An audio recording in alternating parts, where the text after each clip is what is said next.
Sabi nila gawa daw ako ng video na nakaka-inspire. Ano ba ang video na nakaka-inspire?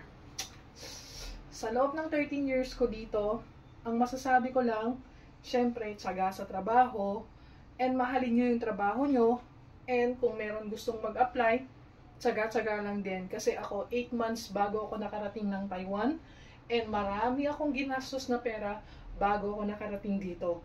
And sobrang laki pa ng placement fee noon.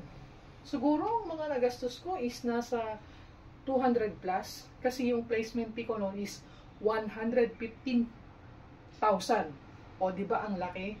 Tapos yung medical, yung paulit-ulit na medical, paulit-ulit na biyahe. Ang layo, Isabela to Manila. Ang layo nun, ha? Tapos, nakikiboarding lang ako nun sa agency.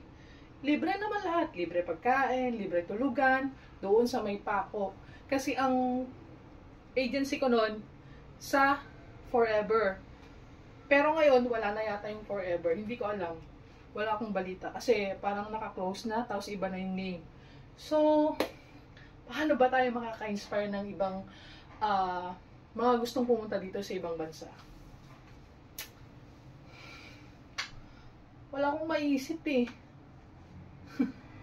Kayo na lang ang magpa-inspire. Total, kayo naman ang nakaisip niyan. Huwag na ako kasi sarado yung utak ko eh. Hindi ako makaisip.